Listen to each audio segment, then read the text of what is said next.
Everybody, this is Michael for Tactica Imperialis. I'm continuing my analysis of various Warhammer 40,000 codexes. This video is taking a look at one of the older ones, the Orks. This was my first army. For those who are interested, I'll probably do a showcase video on what's left of them. For the quality book, I've had it for a fair few years, it's showing some wear and tear. I'll start with the HQ section. That's probably all I'll get through because it's quite a large section.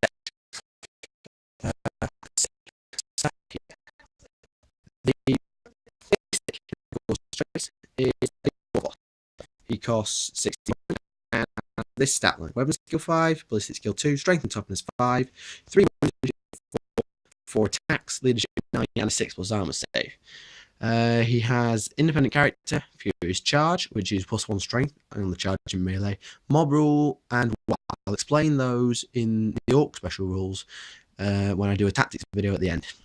May replace his weapons with Big Chopper and Power Claw. I would always recommend the Power Claw because the Big Chopper, yes, you keep the initiative boost and you have strength 7, but you have no AP value. I don't like that about the Orks. They have no AP.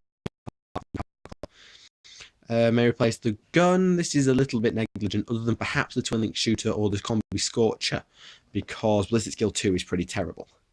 Mega armor, it's viable, but it makes him slower. But you do get a Twin Link Shooter and Power Claw out of it. Warbike, this is quite common nowadays to see a Warboss on a Warbike because it gives him a 4+ cover save, 4+ armor save, a new unit type, and the ability to take Nob Bikers as troops. You can, as these special rules allow, to take Mega Nobs and Nobs as troop choices, only 1 per Warboss.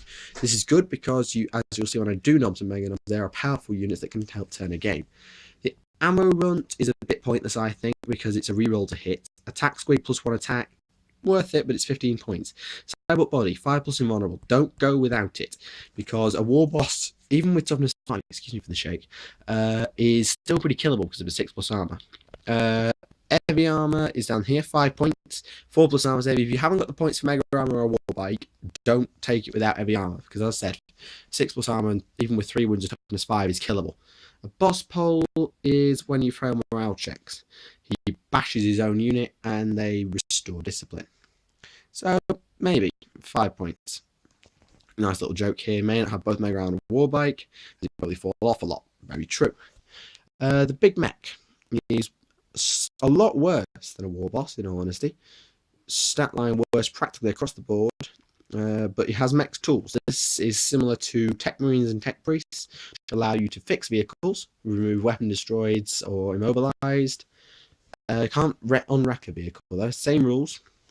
It is war gear that makes them advisable. A burner is one of 2 things. It's either a flamer, like the typical flamer, and power claw as ever. Power Fist equivalent. Instead of a Twin Link Shooter, you can have a custom Mega Blaster, which is very similar to a melter gun, or a plasma gun, except it's only a single shot, and it gets hot. So 8-2, I think. I'll just check that out now. Hang on. Custom Mega Blaster, 8-2, 1 shot, gets hot, 24-inch range. Yeah, so reasonable. He's allowed to take Death Dread, which is a heavy support choice, as a troop choice, which is strong, but I don't see much use for this unless the rules have changed to allow walkers to claim objectives. In terms of his guns, he's allowed a Mega armor, which is strong, shock attack gun. This is weird and wacky. In fact, I'm going to come back to this. The custom force field gives units around him a cover save. Good to take, but it's expensive. 40 points for Warbike. Same war gear options as on a Warboss. Again, don't go without cyber body and at least heavy armor. Grot Oilers allow to reroll on repairs, which is very useful. If you need them for 5 points, I don't see why not. The Weird Boy, same as a big mech, same stat line, just 1 less leadership. Very more rules though. He's a Psyker, slightly different Psyker. I'll show you, and you can upgrade into a Warp Head for 30 points. A Warp Head allows, well, I'll explain a Weird Boy first. A Weird Boy, oh, hang on. Shock attack, I'll come back to that. A Weird Boy doesn't generate powers in the same way as a typical Psyker does. He takes his leadership test, which is modified by mob rule. It's over here. And then if he passes, he rolls one of these on a d6. Edbanger, you do not want this. Resolve this power, but with the template centered on the weird boy. Strength 6, AP 3, small blast, pinning. Also has a 24-inch range, and it automatically hits, so it will not scatter. This is great because it's great for killing Marines. Pinning can keep a unit down. It's only short range, though. That's not so bad. Zap is your best answer to the las cannon. Slightly shorter ranged, but strength 10 and melter. If you can get within 18 inches of a vehicle when you generate this power, consider that vehicle dead, unless you roll very badly, because it hits automatically. Warpath, all orcs in his unit have +1 attack, so it doesn't work for Gretchen. Here we go, he teleports his units and then deep strike them back in, which is nice. And if you're locked in melee, you just teleport out of the melee. War launches a free Ork War. The Ork War gives all units fleet for a turn. And you only get 1 per game, but this allows you to take an extra 1. If you're in melee and you roll a 1, 2, or 3, treat the weird boy as having a power weapon, which is good because it helps. It's not a force weapon, but it can help negate the problem. A warp head is a 30-point upgrade. You can reroll which power he uses.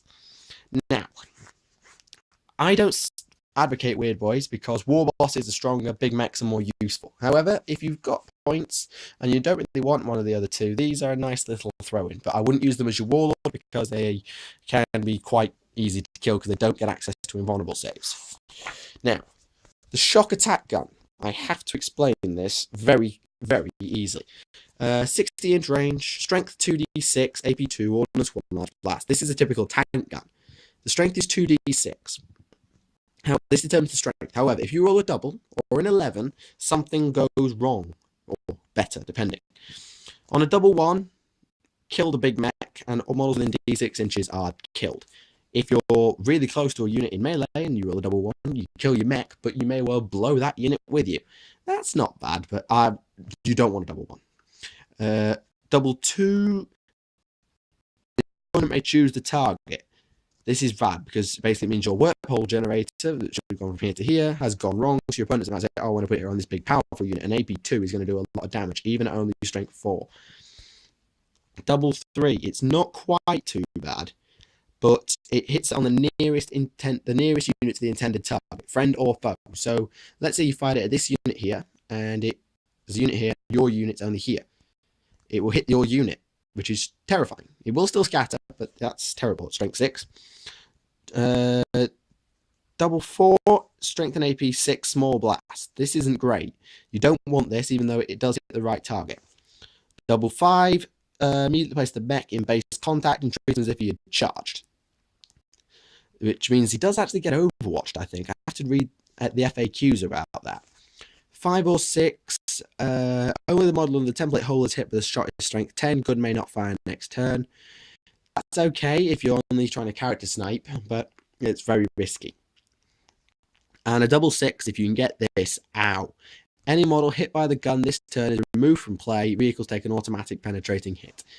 Trust me, you drop this on a unit with a -1 invulnerable saves, or really good saves like Storm Shields or Nova Charge, Riptide Shield generators, and boom, gone, dead completely. The tanks around them are penetrated automatically, and at AP2, you're going to do a lot of damage on the damage table. Has a huge range, as I mentioned, so for 60 points, it's a big gamble.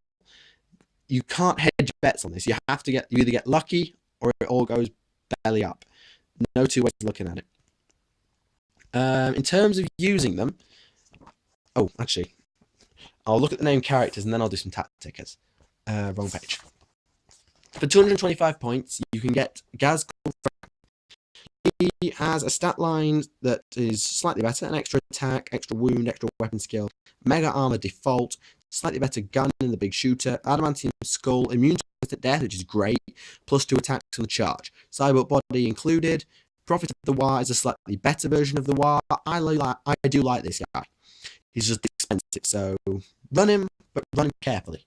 Mad Dog Grotznik, similar profile to a war boss, sort of halfway between the war boss and your big mech. Any unit, including any army, may upgrade its members to have cyborg bodies for 5 points a model. Great little upgrade, and it's the only way you can get them on things like Meganobs. Similar war gear to Pain Boys, which I'll go on into the Elites video with a Power Claw. One scalpel short of a med pack. This means he has to attack nearby units that are enemies. So he can be led off into trouble, and he can't leave his unit once he's attached to it. Wazdaka Gutsmech. Wazdaka is a biker boss extraordinaire. Again, halfway between a war boss and a big mech, but he does come with mech's tools, custom Mega Blast, Power Claw.